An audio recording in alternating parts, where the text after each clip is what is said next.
Hey, schön, dass ihr da seid. Es ist früh am Morgen, es ist Montag und es ist, also die Sonne geht gerade auf, es ist ja sehr frisch. Ich bin hier in so einem Park, das ist wirklich ganz schön, da drüben geht die Sonne auf, man kann es sehen, die ganzen drehenden Windmühlen, oh Mann, oh Mann. Naja, gut, sieht aus wie im Industriepark, aber hier sind noch ein paar Pflanzen, hier ist noch ein bisschen also normale Landschaft. Wir können ja mal über die Wahrheit sprechen. Die Wahrheit, aber nicht über irgendeine bestimmte Wahrheit, sondern über den Begriff Wahrheit überhaupt. Der Begriff Wahrheit hat etwas Paradoxes im Materialismus, denn über die Wahrheit wird ja nun dauernd gestritten. Also es gibt eigentlich gar nichts, worüber nicht gestritten wird in der Welt. Ja, gibt keine Wahrheit, die nicht irgendwie anders gesehen werden kann. Und doch ist ja eigentlich die Wahrheit so gedacht, dass es nur eine geben kann. Und es gibt tatsächlich Leute, die sagen, ja, das kann ja gar nicht sein, dass du jetzt mit irgendwas anderem kommst. Es gibt die Wahrheit nur einmal und ich habe sie zufällig in meinem Köpfchen. Und dieses Paradox kommt natürlich aus der Sichtweise des Materialismus, der ja davon ausgeht, dass die Realität außerhalb und unabhängig des Geistes ist. Sie ist also in Form von Materie, daher nenne ich das Materialismus, in einem Außen aus Raum und Zeit vorhanden. Und wir sind die Beobachter von diesem Außen, die unabhängigen Beobachter von diesem Außen. Und nun hatte ich ja gesagt, dass der Spiritualismus, den ich vertrete, das genau andersrum sieht. Also die Realität ist überhaupt nicht unabhängig von Geist, sondern Geist und Realität ist genau dasselbe. Der eigentliche Entstehungsprozess der Realität geschieht durch Geist und nun natürlich nicht durch unseren Geist, nicht in dem Sinne, dass wir uns das einfach alles ausdenken, wir Menschen, sondern wir sind Teil eines umfassenden Schöpfungsprozesses, der in jedem Augenblick stattfindet, geistiger Natur. Und wir sehen, indem wir hier in die Natur schauen, diesen Schöpfungsprozess direkt vor uns. Wir sehen also die Gedanken des großen Geistes und man kann demzufolge überhaupt nicht sagen, dass die Wahrheit außerhalb und unabhängig von uns wäre, sondern sie entsteht durch uns. Sie ist immer subjektiv und sie kann niemals objektiv sein. Wenn wir über die Wahrheit sprechen, dann wenden wir im Grunde im Materialismus genau denselben Mechanismus an, als würden wir über ein Objekt sprechen, das wir sehen, wenn wir einen Raum betreten, angenommen eine Skulptur. Und wir gehen um die Skulptur herum und jeder weiß, er hat seinen eigenen einzigartigen Blick auf die Skulptur, seine eigene Perspektive. Das ist direkt in dem Begriff Perspektive enthalten, wenn wir daran denken, dass jeder dieselbe Sache ein bisschen anders sieht. Insgesamt haben wir dann einen räumlichen und damit vollständigen Blick auf das Objekt und das ist unsere Art und Weise, wie wir etwas erfassen oder die Wahrheit herauszufinden suchen. Und aus diesem Grund ist es uns sozusagen in den Algorithmus geschrieben, wie man so sagen könnte. Also wenn wir eine KI wären, wenn die Menschen, jeder einzelne Mensch wäre eine KI, würde man sagen, das ist euer Algorithmus, so funktioniert ihr. Dass also, wenn verschiedene Menschen zusammenkommen und sehen eine Sache auf dieselbe Art und Weise, dann glauben wir kommen einer objektiven Wahrheit näher, einer völlig unbestreitbaren. Ja, und es wird umso schwerer für irgendjemanden, der dazu kommt, eine andere Wahrheit zu benennen, eine andere Wahrheit zu sehen, eine andere Wahrheit auszusprechen, sondern da entsteht also so eine Art Gravitation, nenne ich das immer. Eine Gravitation der Gedanken, weil wir hängen ja alle zusammen und wir sind, wie gesagt, in unseren Algorithmen ist es eingeschrieben, dass je mehr Leute etwas so und so sehen, desto unumstößlicher wird es. Also ihr habt wahrscheinlich schon öfters mal den Spruch gehört, ja, das machen doch alle so oder das weiß doch jeder oder so. Im Spiritualismus ist eben klarer, dass das eher eine Form der Materialisierung von etwas ist, als dass man sagen könnte, man käme einer außerhalb von uns liegenden Wahrheit näher. Denn sowas gibt es ja nicht. Und gerade im Spiritualismus sieht man sehr leicht, dass es viele Wahrheiten geben kann, viele wie soll man sagen, die mit unseren Wahrheiten überhaupt nichts zu tun haben. Wahrheiten anderer Welten, Wahrheiten anderer Bezugssysteme. Denn ich nenne ja die Objekte, von denen wir in einem Außen sprechen, nenne ich immer Objekte des Denkens. Was dem gemein ist, dass die Objekte des Denkens drehen sich also auch um das Erfassen von Zusammenhängen oder das Bilden von Gemeinsamkeiten. Und ich denke dabei immer so ein bisschen wie an ein Universum, deshalb nannte ich das auch Ich-Universum. In diesen Universen geht es also um diese Objekte des Denkens. Die können groß oder klein sein. Es kann sein, dass es bestimmte Objekte des Denkens in dem einen Ich-Universum gar nicht gibt, in dem anderen aber schon. Es kann sein, dass, also wenn bestimmte Sachen gekannt werden, dass das in dem einen Ich-Universum ein eher kleines Objekt ist mit wenig Gravitation und in dem anderen ein sehr großes Objekt mit einer großen Gravitation, sodass das, was die Leute dann immer als ihre Realität bezeichnen und was im Einzelnen dann als eine Wahrheit erscheint, relativ ist zu diesen Objekten.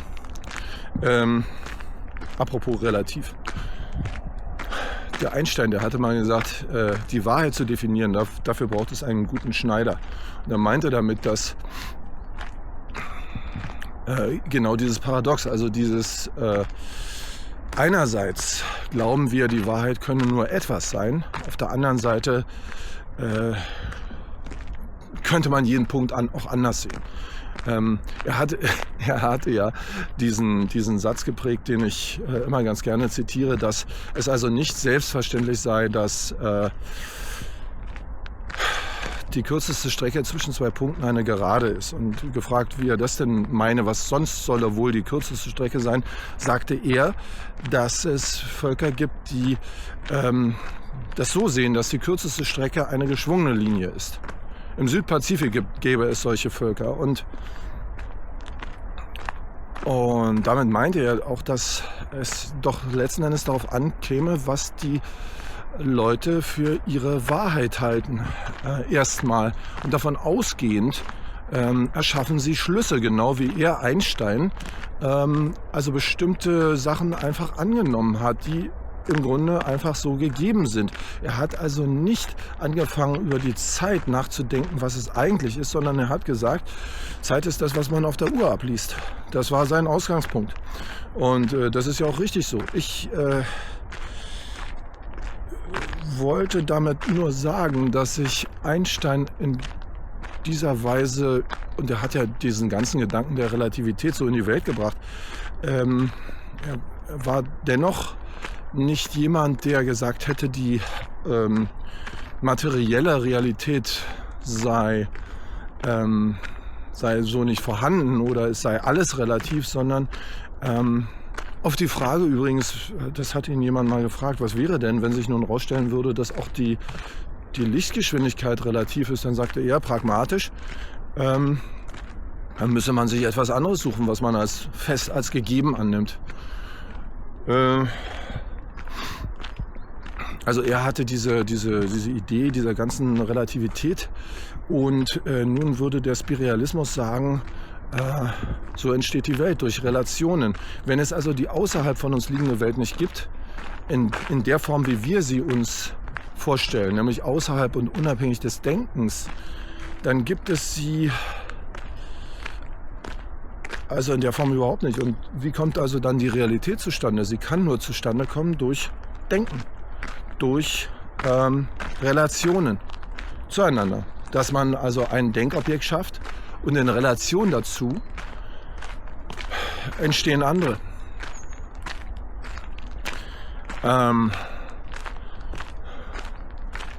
Zur Frage der Wahrheit und wie wir das sehen, also dass umso mehr Leute etwas als unbestreitbar empfinden und glauben, sie hätten eine objektive Wahrheit vor sich, habe ich mir ein Beispiel ausgedacht, was vielleicht ganz lustig ist. Also der Kolumbus hat ja Amerika entdeckt, 1492, und dann könnte man sagen, das ist eine objektive Wahrheit, das ist unbestreitbar, jeder weiß das, das ist so klar wie Kloßbrühe, steht ja auch in jedem Buch, deshalb sei also schon mal klar, das sei so. Man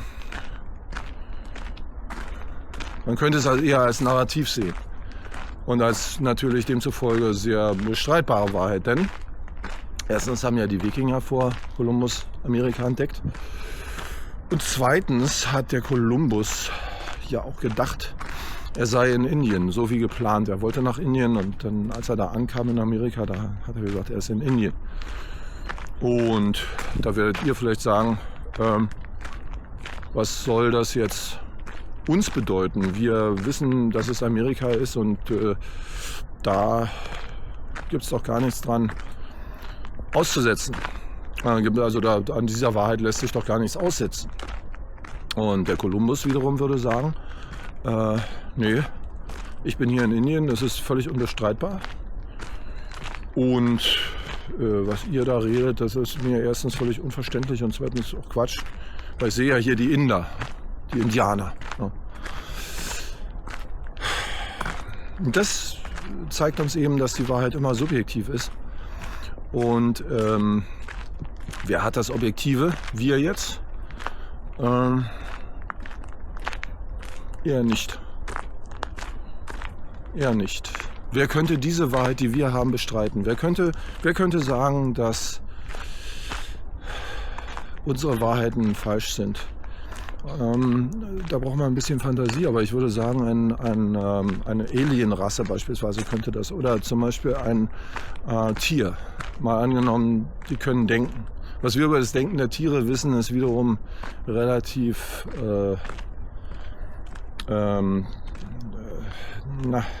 wie soll man sagen, es ist wohl meistens unzutreffend, denn bis vor kurzem dachten wir ja noch, sie können überhaupt nicht denken. Also, however, es geht einfach darum, wer es bestreiten könnte, wäre einfach ein Denken, das andere Zusammenhänge hat, andere Denkobjekte, andere grundlegende Wahrheiten und so weiter.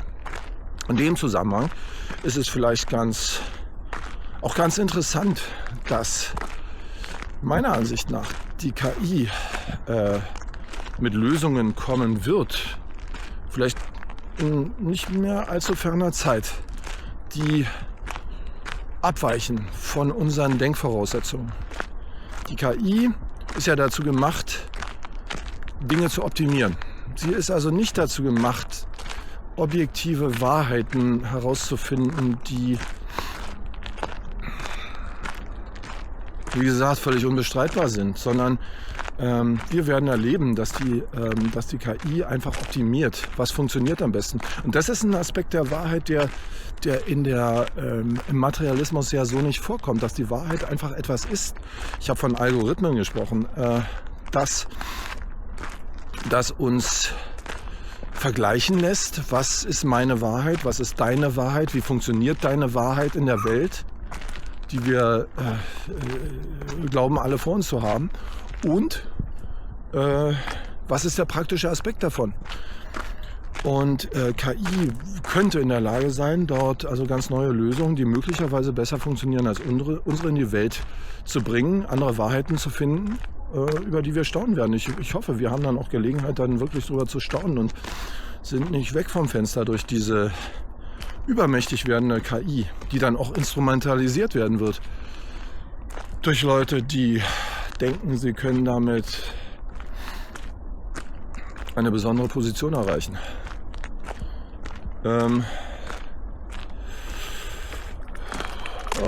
Hier sind Enten. Kleine Entchen. Ja, ich weiß nicht, ob man das sehen kann durch die Büsche. Die sind da in dem Teich.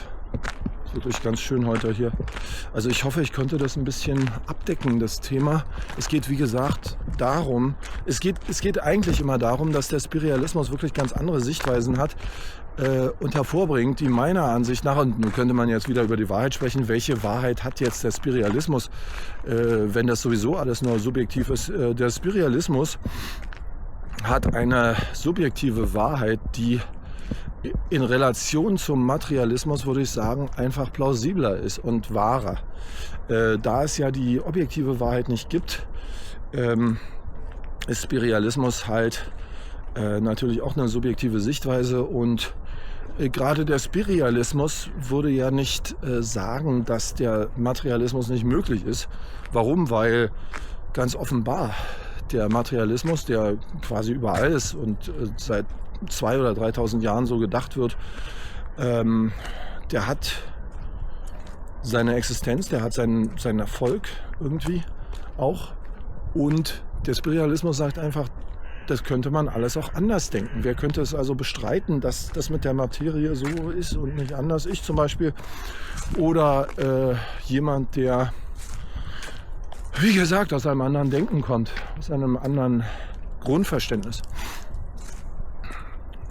Ich will es damit erstmal bewenden lassen und hier zeige ich euch nochmal den schönen Sonnenaufgang, die Birken und sage, liked und abonniert, wenn ihr könnt und wollt. Und erstmal over and out und tschüss.